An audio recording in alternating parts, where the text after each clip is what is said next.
Alright, everyone's presentations are done. Nick, the manager, said as he tried to move the discussion forward. Excuse me, I haven't. I recently found out something. Nick interrupted me and began to speak. There's apparently someone in this department who didn't graduate high school and is just a part-timer. Meetings should be for employees only. Absolutely right. His lackey, Mike, of course, agreed with Nick. I'm leaving. After leaving the meeting room, I started to shut down my computer. I noticed that an email had arrived, not in my personal inbox, but in the company's shared email. Thinking, there's no point in speaking up, no one will listen, I went home quietly. The next day, I heard a commotion from Nick's desk. He was staring at his computer screen, his face pale. Nick? Is something wrong? Mike looked at the screen with him. And he turned even paler than Nick. Why is he so angry? Knowing the reason for Mike's distress, I thought to myself, serves them right. My name is Adam. My mother passed away when I was in the 9th grade, and I was raised by my father. Well, you could hardly call it being raised. After my mother passed, my father changed. He drowned his sorrows in alcohol, and though he still went to work, he squandered our living expenses on horse racing. Because of that, I had to start working part-time as soon as I entered high school. Every month, I went to the convenience store with bills in hand that couldn't be auto-deducted from my father's account. Even though I endured it because I didn't want to be alone, I reached my limit in my second year of high school and dropped out. I found a live-in job at a distant inn. Thank you for everything. The day I left home, my father, still staring at the TV, spoke. Take care. That was our last conversation. Back then, 18 wasn't the age of majority, so I needed my father's permission to work, and I couldn't hide my place of employment. Yet, my father never visited me even once. I kept working just to survive, and before I knew it, I was 42. Years of hard work paid off, and I was transferred to the headquarters. I was thrilled to be recognized by the company, as I thought I'd be working in the field until retirement due to my lack of formal education. Listen up. Our work can change the future of our employees. Don't drag us down. On my first day after the transfer, Nick, dressed in an expensive suit, spoke sternly. There was a reason for this. Our inn was located in a prominent tourist destination, known so well that everyone in the state could sing its commercial jingle. At its peak, we had 5 locations within the state. But that was long ago. Due to financial difficulties and aging facilities, only the place where I had worked for many years and the original establishment remained. I was prepared to lose my job anytime, but now there was a glimmer of hope. With the rise of social media, the tourist area where the inn was located started gaining attention again. Depending on how hard the sales department, where I was transferred, worked, we could either thrive or be forced to give up this prime location to the new hotel chains continuously popping up. For Nick, who had switched careers from another industry to strengthen our sales, this was a battle he couldn't afford to lose. I understood why he had to be strict. I will do my best. Nick sneered at my enthusiastic declaration. Did you not hear what I said? I'm sorry. I thought I was listening carefully. Out of habit from years of customer service, I apologized reflexively, though I had no idea what had offended him. Someone was watching me with a smirk. In this department, there are those who are expected to excel and those who have been shoved here because they have nowhere else to go. You are the latter. It was Mike, the section chief. He's 7 years younger, at 35. But he was called to headquarters much earlier than I was and had been moving around within the headquarters ever since. I'm not jealous, but I can't accept that he's my boss. Graduating from a prestigious university, he has an unusually high pride and caused many problems as a newbie, making things very difficult for me when I was the front desk leader. When I found out Mike was transferred to the sales department a month before me, I was disheartened. Mike is right. With just a middle school diploma, there's not much you can do. Don't even think about achieving results. As if I didn't exist, Nick remarked, I'm thirsty. Mike eagerly ran to the coffee maker. It seems Mike is Nick's lackey. I regretted being happy about my transfer to headquarters, wishing I had stayed on site forever. Send a direct mail to every company on this list by the end of the day. Nick only assigned me tasks that even a new graduate could handle. What? There are over 1,000 companies. You want me to send to all of them by today? Yes, if you and your fellow misfits split the work, even those with nowhere else to go should finish by today. I glanced at the employees typing away expressionlessly. They were worn out from customer service, only thinking about leaving on time, or were women reassigned after having children. With zero motivation for work. Even Sam, a new graduate from the same university as Mike, who was supposed to be among the expected achievers, had no enthusiasm for the job. Having joined the company wanting to do customer service. I don't care what they say, I plan to quit anytime, he said. Only Nick and Mike were highly motivated, making all the decisions between the two of them. I originally only wanted to work at the inn to survive and had no particular attachment to this job. I swallowed my words, thinking I had no right to reprimand them. About a month after the transfer, Nick told us with a frustrated look. To commemorate the 50th anniversary, we've decided to create a plan exclusive for one group per day. Originally, Mike and I were supposed to come up with it, but our president, Mr. Thompson, insists on hearing everyone's opinions. So, you all get a chance. As Nick explained, Mike began handing out prints. Make sure not to embarrass Nick.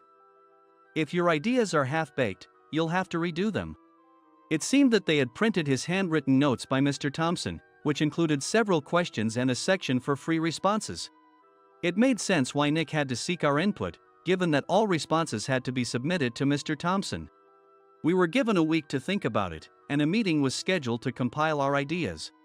My plan is to let guests enjoy both the old and modern America. Nick began the presentations. Guests would watch a master confectioner at a nearby traditional sweet shop make sweets in front of them. The welcome drink would be premium tea in a bottle. Nick's plan was certainly attractive. After his presentation, Nick called on us to present in the order we were seated. Just as I stood up for my turn. All right, everyone's presentations are done. Excuse me, I haven't. I recently found out something. Nick interrupted me. There's someone in this department who didn't graduate high school and is just a part-timer. He was likely talking about me. I joined the company as a part-timer and was made a full-time employee when I turned 20. That was 20 years ago, so Nick and Mike probably had no chance to know until recently. Meetings should be for employees only. Absolutely right. After that, Nick kept creating opportunities to solicit everyone's opinions, purposefully excluding me from speaking. The meeting unexpectedly heated up and went past the scheduled end time. A few people asked to leave, and the discussion continued with the remaining few. Still here? Normally, you'd leave in that situation. Though I had no attachment to the job initially, hearing kind words from customers made me want to make them happier. For someone like me, with nowhere to go, the inn was my home and customer service was my life. I felt pathetic about my current self. I'm leaving. I left the conference room and started shutting down my computer. I noticed an email had arrived, not in my personal inbox, but in the company's shared email. Thinking no one would listen to what I had to say anyway, I quietly went home. The next day, while preparing the DM as instructed, I heard a commotion from Nick's desk. In his haste to stand up, he hit his knee on the desk. He stared at his computer screen, his face pale. Nick! What's wrong? Mike, thinking he should be the first to rush over, approached Nick while still wearing his coat. He peered at the screen with Nick. And he turned even paler than Nick. Why is he so angry? Who is responsible for this company? Nick, more irritated than ever, asked, and Mike answered without checking. Probably Sam. Sam wasn't there because he was attending a morning training session for new hires. Nick gave up on getting angry and returned his gaze to the screen. They were looking at an email that arrived right after the end of the working day yesterday. Apparently, no one, including me, had checked it before leaving. The email was from a large company that used us for their annual employee trips. The president and executives of that company also frequently used our services personally. President of the company, Mr. Mason himself, had declared that neither he nor his company would ever use our services again. Well, some companies cancel their employee trips or stop using our services due to financial struggles. Let's just move on. Mike kept wiping the sweat from his forehead with a handkerchief. Knowing why Mike was so agitated, I quietly watched their interaction. Do you know how much revenue we get from that company? We can find other guests to fill the rooms, but we'll lose the banquet costs, gift shop revenue, rental car fees, and more. Moreover, the gifts were supposed to be prepared by the traditional confectionery shop involved in Nick's proposed plan. If it's known that we incurred such a huge loss at this critical time, Nick's position in the company would be jeopardized. Nick took a deep breath, seemingly trying to calm himself. All right, Mike. Go to New York right now and apologize to Mr. Mason. What? You're coming with me, right? I have urgent work to do. I trust you, which is why I'm entrusting this to you. Please. Mike, believing Nick's sincerity, agreed with a determined look on his face, saying, yes. That's Nick for you. Even if Mike went to apologize, Nick would shift all the blame onto him if the client didn't change their mind. Well, it was Mike's fault to begin with, so it served him right. About 3 hours later, Sam answered a call from somewhere and repeatedly apologized, saying, I'm very sorry. Everyone watched to see what was happening. After ending the call, he informed Nick with a weary tone. When Mike arrived at the client's company, he only made things worse, further infuriating Mr. Mason. He was demanding, get his boss here immediately. It was no wonder Sam was exhausted, dealing with such a call right after returning from training. What is that idiot doing? All right, Adam, you're coming with me. If sacrificing Mike didn't work, then I must be next. Normally, I'd want to refuse at all costs, but I saw an opportunity in this situation. If I can be of assistance, I'd be happy to join you. I immediately followed Nick, and we flew to New York.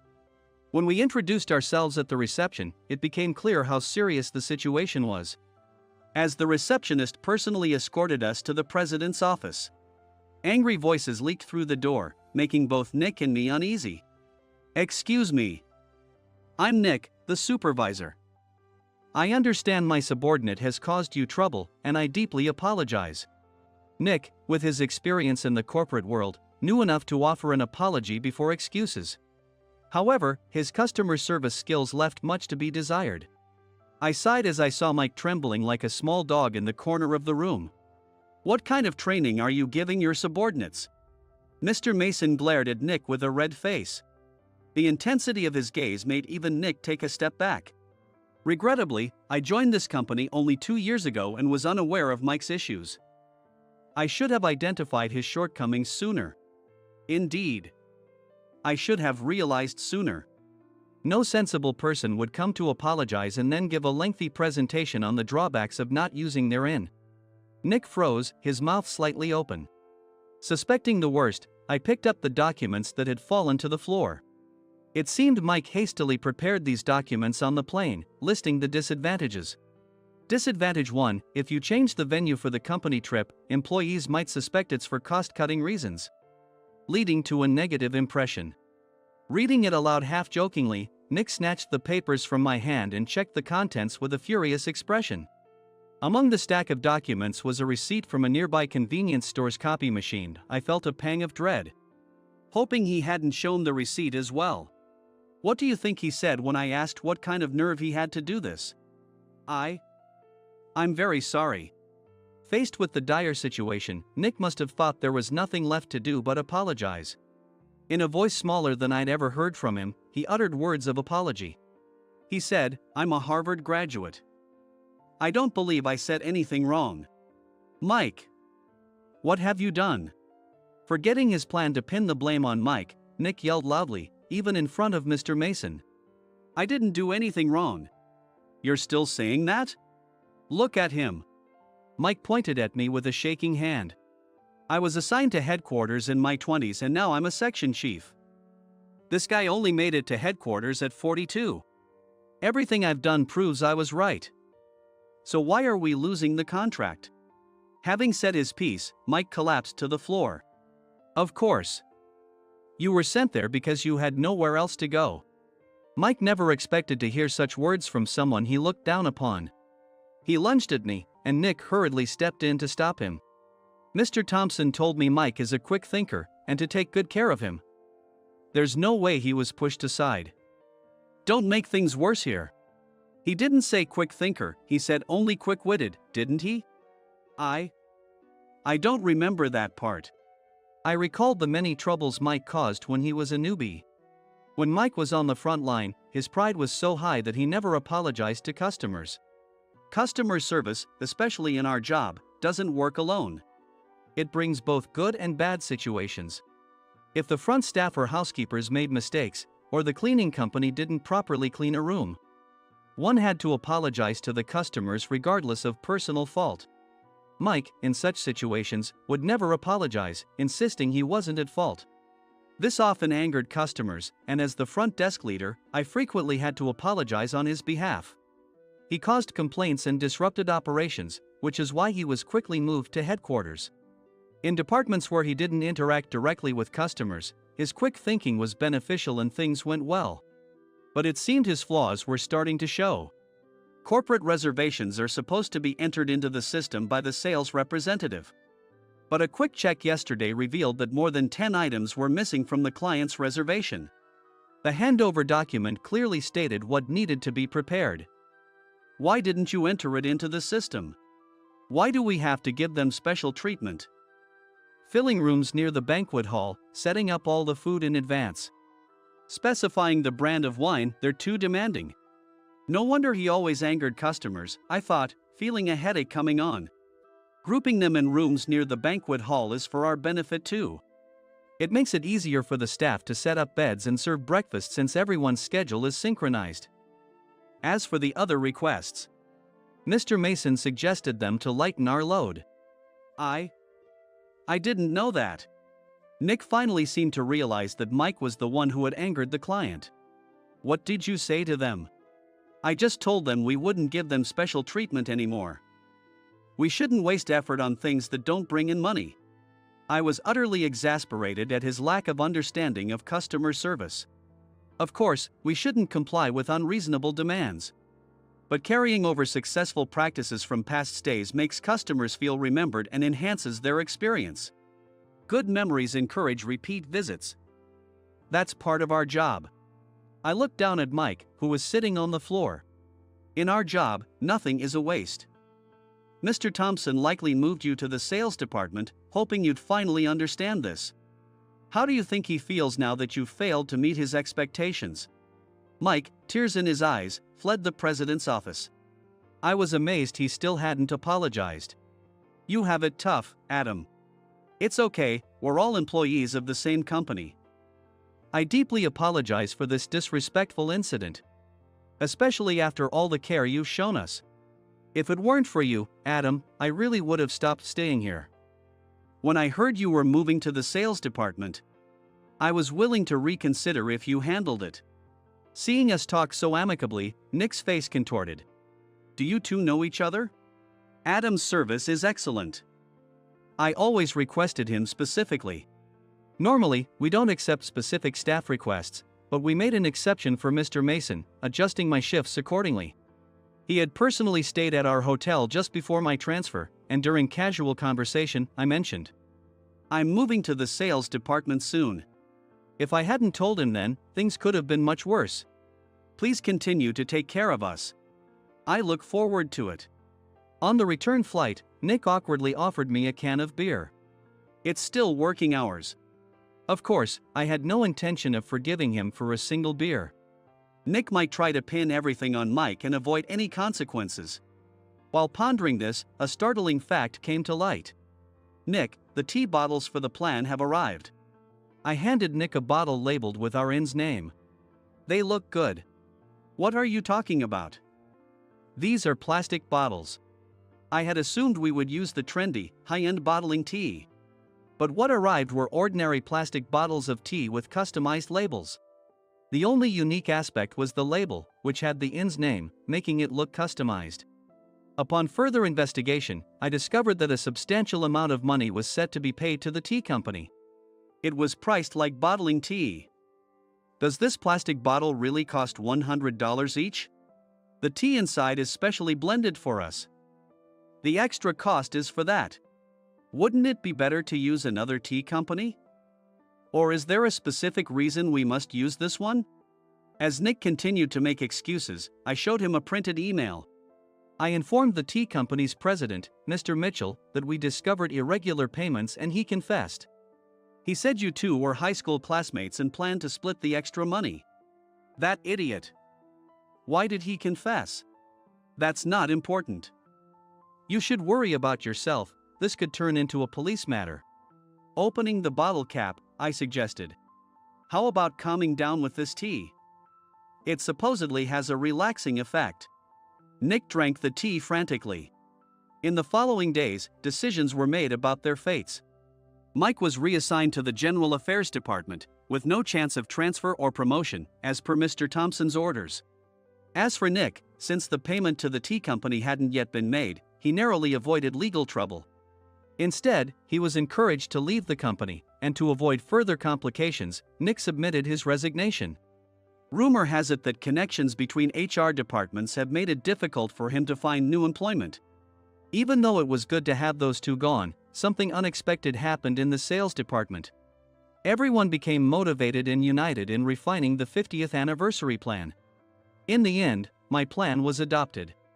We collaborated with the Tourist Information Center to provide personalized guides. The plan, tailored to the number of guests, was truly special for the 50th anniversary. Hey, is Adam's family coming to stay? I immediately booked that special plan for my family. Sam noticed it on the reservation list and quickly picked up on it. Yes, I'm inviting my father. That's great. I might invite my parents too. I lacked the courage to face my father just as Adam. But here, with the confidence Mr. Mason praised, I felt ready. The 50th anniversary plan was a perfect opportunity to reconnect with my father. I hoped to bring back the days when we could laugh together as we once did.